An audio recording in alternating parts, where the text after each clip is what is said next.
Wow, I did not know there were this many strap shields around here. It's truly surprising to see a bunch of them. Now you see them every time. Right.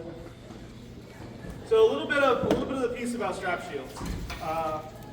We'll start about some of the challenges and some of the problems that people have initially starting with strap shields. The first one is strapping. If you have a strap shield and it is not strapped for your body, it will feel like the most uncomfortable thing that you have ever picked up. Typically, you're going to end up strapping a shield that's in a very natural position. So if you're a boxer, it's going to be a boxing. If you fight tempo, it's going to be another one. If you just came off the field and you're like, where is it? This is where it's going to be. It's going to be all strapped in. So that is probably the biggest key. There is no one way, right way, to strap a shield. Matter of fact, in the SCA, the great thing about it is there is no one way or right way. We continue to evolve this sport, and it evolves every time one of us finds something new and tries something new. So if you feel like it's new and you want to try it, do it. If it works, great. If it works multiple times, show it to somebody else. If it doesn't work multiple times, or somebody says, don't do that or you'll get hurt because we tried that years ago, probably try not to do that. Things like wraps and other things. So, benefits of a strap shield. It is an extraordinarily energy efficient way of fighting. So if you think about the center grip shield, and I'm going to spend a lot of time talking about the difference between the two. It does not disparage people that are amazing. I think center grip styles have a lot of things it can add. This is specifically about focusing on the strap, so please don't take that as disparagement. If you think about the energy efficient, think about a center grip shield. You're basically extending your hand as a defensive mechanism. There could be some offense to it. Certainly if you're fighting Kiartan, you've held his shield for him. However, it's really just an extension of your hand. What a strap shield does is it extends that beyond just an extension of the hand. It adds that in a more limited capacity, but it extends the defensive capabilities down the arm.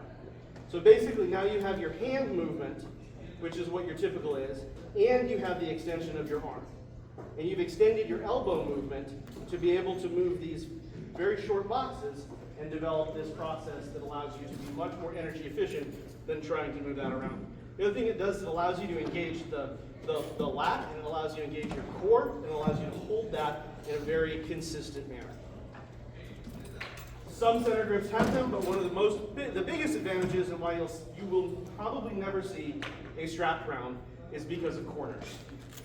Corners are really good for our game. They interrupt the 90-degree path of any line. So let's go back to the history of what happens with strap shields. There are three basic styles, so basic forms that come out of having a strap shield. They go back to when Duke Paul developed the original flat snap and probably even predate that, and they were advanced. So the initial form is something you see is where we began teaching the flat snap as we began with new fighters pretty consistently. Hand comes up near the shoulder, does not rest on, comes up near the shoulder. The arm goes out, and this is what we used to call high form. High form is very high. You are standing very vertical. You are pulling it off of here. You are making these long, extended shots. This was something that happened when they had large, heavy weapons, and they were trying to deliver massive amounts of power to blow through things. So high form moved that way. Then, up and down the West Coast, the swords got lighter, and they got faster. Technique got better. And what happened when technique went from this to this is that this became a much more difficult block. So you end up seeing, and it happens actually in the northern part of the West and on tier, you end up seeing what I will call the second root form, though they actually kind of developed at the same time, the second and the third, so if there's anybody watching this, I don't know which one actually developed first, but the second root form, which is what they call the high guard, which is to block the flat snap. Flat snap, root form, this blocks it. So you're going to shut down the primary offensive weapon, still keeping that strap, and the idea is that you're going to end up with this same box. You're going to end up out here, you're going to end up with this high guard. So we haven't changed the stance much at this point. We're still left leg lead. We do the high guard, and that shuts down the flat. arms back, so you don't have the arm issue. Everything shuts down that flat. Now what they found out was you have a little bit of this flick, but everything else had to come back through that same motion. So when you're fighting, and it doesn't matter whether it's a shield, a strap shield, or a center grip, every motion that you've got and every shot that you've got ends up going through a spot of your shoulder that's about the size of a basket hilt. And whatever direction it leaves that, or it passes through that, is the direction the shot's coming from. So it has to pass through that to develop any kind of generation of force. You've seen this across classical forms, you've seen this across classical martial arts. It's just how the human body works. So we go from this and we say, okay, well, now we're really defensive, but we can't throw anything. So without cocking back and throwing. Well, if you cock and fire, it's very easy to see that shot. So then what happened is that they shifted and they said, okay, well, what happens if we interpose the corner of the shield? Instead of bringing it up here, if we bring it back and interpose the corner of the shield and bring this down to that circle that we just talked about. And you end up with a corner in position, and this here in developing what I call the third base form, which is the A-frame. The reason it's an A-frame is because it looks like an A. Very defensive, has a whole bunch of functionality, but from here, you actually have the ability to deliver some of the power. And you can bring it back even and deliver some of that where we deliver that power. Now, Northern Ontario said, hey, wait a minute, what happens if we shift our feet and we cheat this shot, which steps, and we cheat it ahead of time? That then became a very common style with the right leg lead, which is what we developed into a lot of what people see today. Because initially, when everybody saw it, nobody knew how to defend it against it. So what you're doing with that defense is so you've got these three base forms. You got the original high form, you got the original high guard, you got the A-frame. Okay, all of those begin by extending your hand and extending your elbow. So when you're here in this A-frame or high guard or an out, your elbow becomes that body. So when we think about traditional martial arts or anything else, if you're going to block a kick, or you're going to block boxing, you're going to block a body shot, you're going to drop your elbow. So by extending the elbow, we can instead not just block our body, we can block our leg. By extending the elbow backwards, we can block the back of our neck.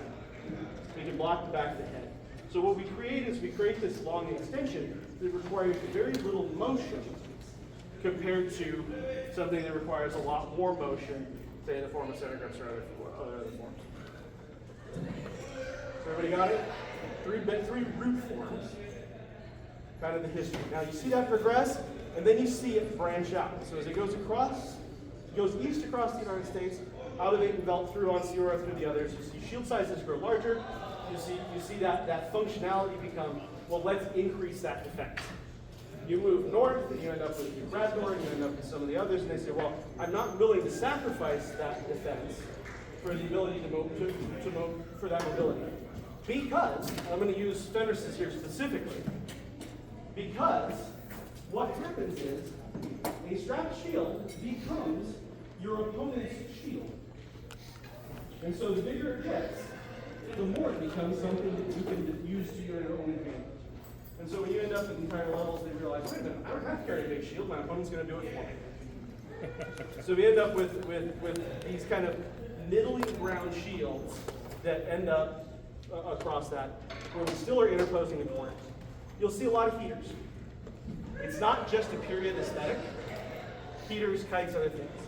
If you take and you put this much more shield capacity down there, what happens is the ability to hold it here has a tendency to put weight down at the bottom. And you end up opening up when you end up with squares and scutums that are strapped like heaters. You have to change the strapping function, which changes the dynamic kind of fight. So most of the time you're going to see something that has some sort of heater shape because you're reducing the weight so that you have the ability to move.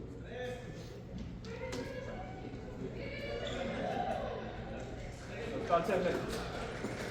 Three forms, right? First form is high form. Second form is high guard. Third form is A-frame. If you watch very adept strapped shield fighters, think John, Luther, those levels, and you slow it down, you will watch them transcend and transition through those three base root forms as they begin to fight. They'll start a position that is a combination of those root forms.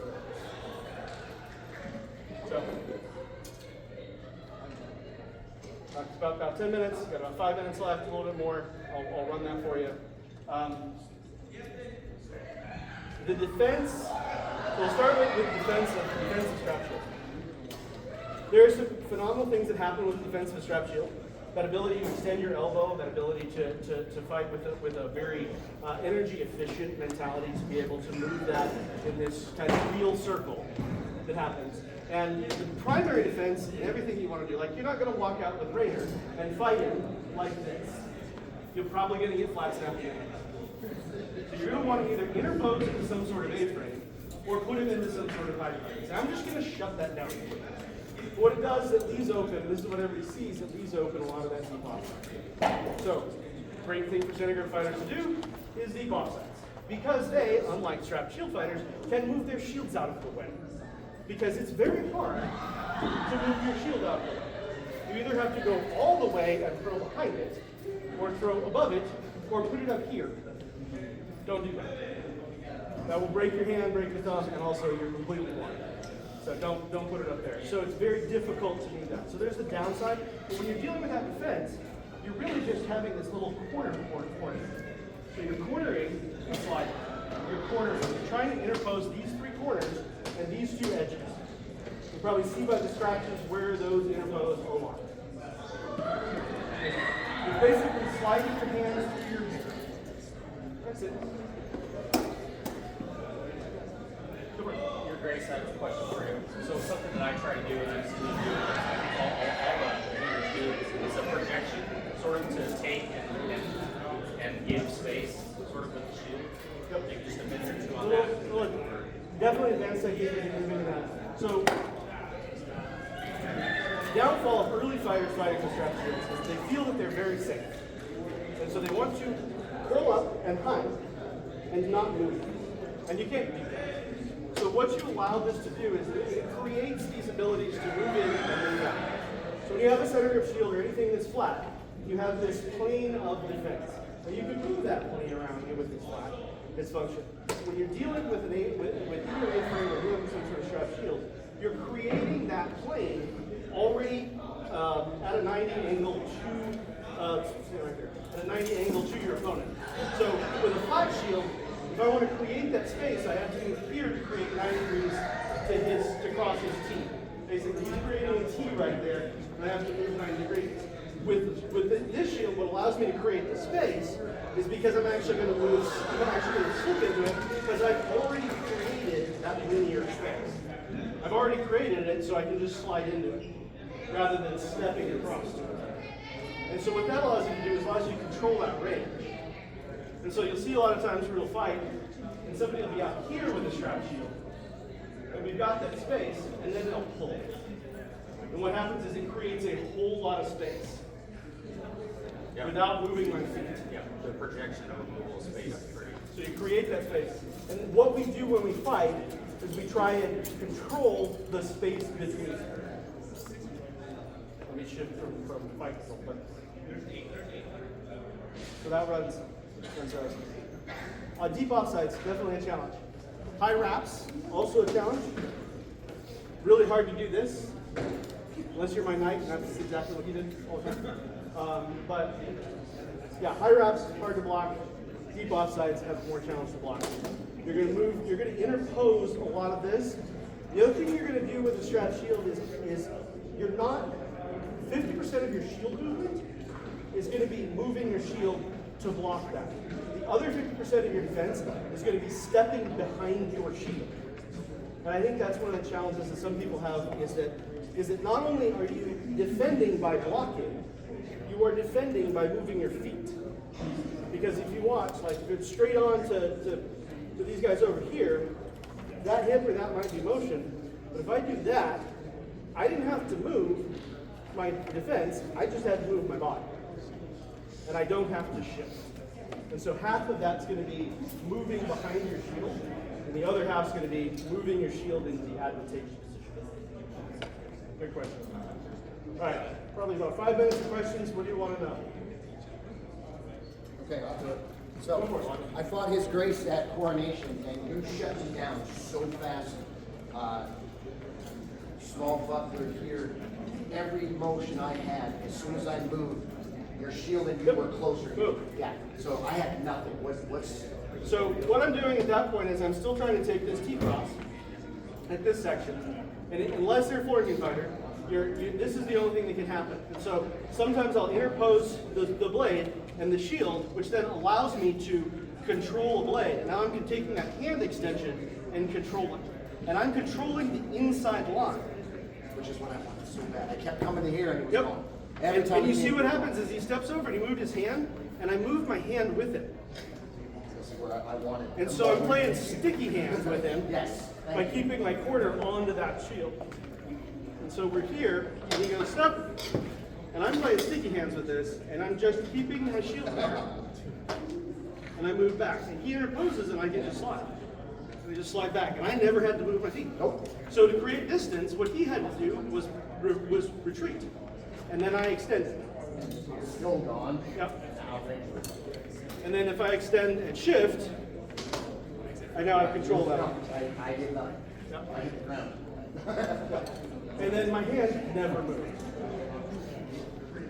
Another question we should be asking. How does that affect when you're fighting left-handed fighters? How do you modify what you do with your shield?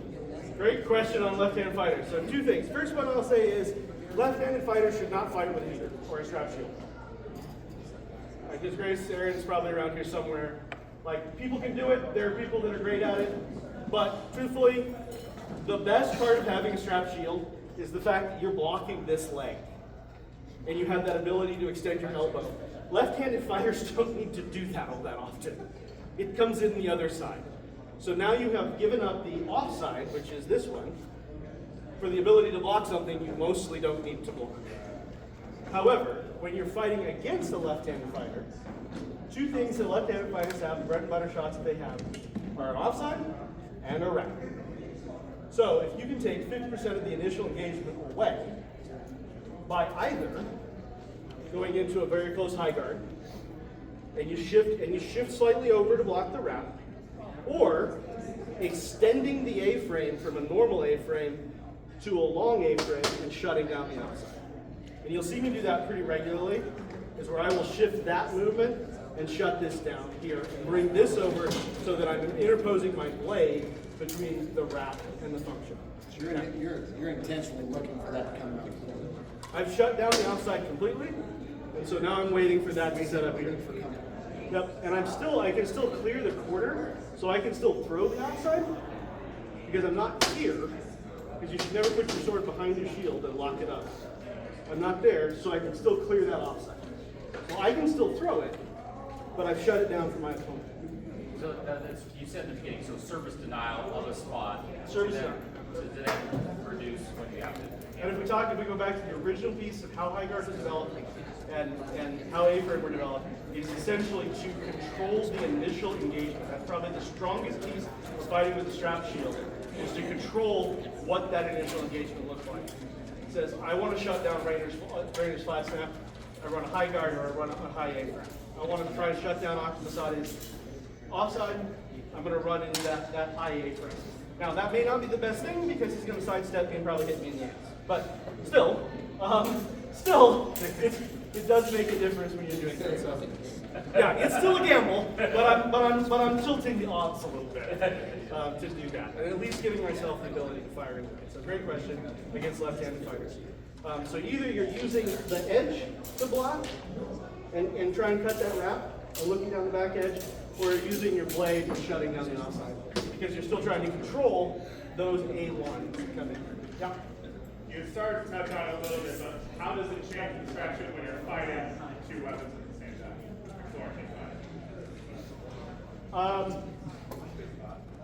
You hit a lot. So the first thing when you're dealing with the two weapon fighters, you have to determine which hand is their dominant hand. Because if you deal with a two weapon fighter that's predominantly left-handed, you're going to fight with a more predominant left-handed style. Whereas if you deal with a two weapon fighter that's predominantly right-handed, you may deal with a more predominantly right-handed style.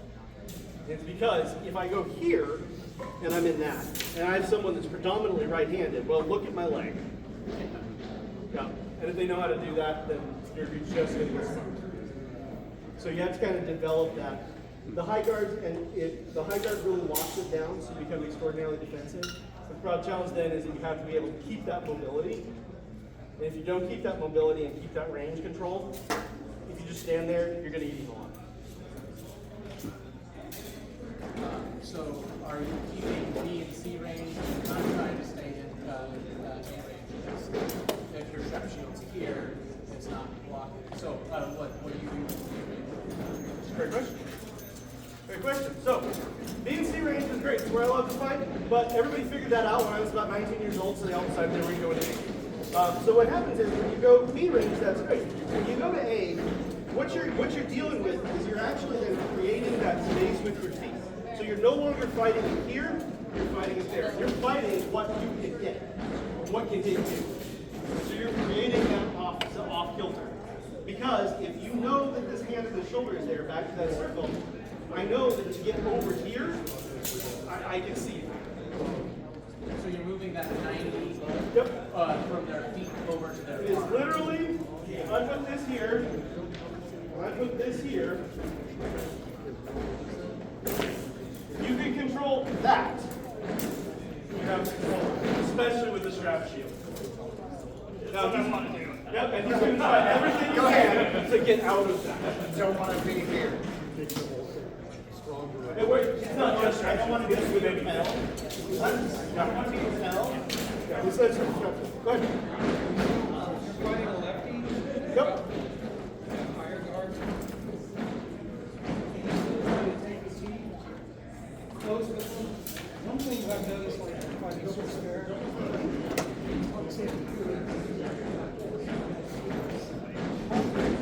close. That's a good question. So if you got somebody that's going to be really tight and wait to close, I don't.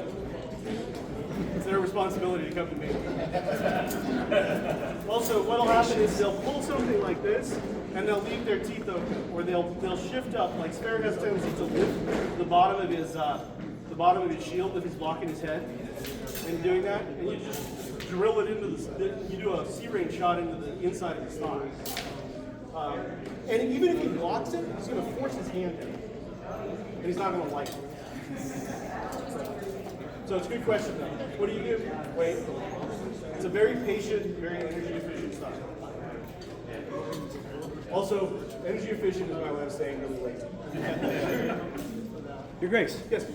every time you're setting up in the side guard, Exactly like that, I've always been taught that the hip needs to be back. So I don't move it back. Right. Because so what happens is you have two angles. I'll show you why. Thank you, Rainer. He's like, ooh. So let me do it if it's back. If I pull the tip back, I have created a parallel line for a flat set. You take somebody like Rainer and you're going to get smoked every time. If I bring it forward, I've created two different angles. So if he's going to try and come underneath, odds are he's going to clip something, or just this little motion is going to be able to change the dynamic enough for me to not get hit. So if it's all the way back, you never create a parallel line. If you put two parallel lines up, you're getting smoked. He's created two different lines and two different depths. Yep. So now he's controlling a lot of things that you don't even know. But defense until offense is necessary. And it creates that, so if we do that again, and I do it mine, and he tries to shoot that gap, and I come in and duck, I'm still in position to fight. Because I've got confidence in my defense that I can throw without knowing that I've committed my sword. I will quit teaching that. Good question. All right, one more, and then we're going to let you guys get over and actually each other. Anything else? Cool. All right, thank you. I'll be available. Thank you.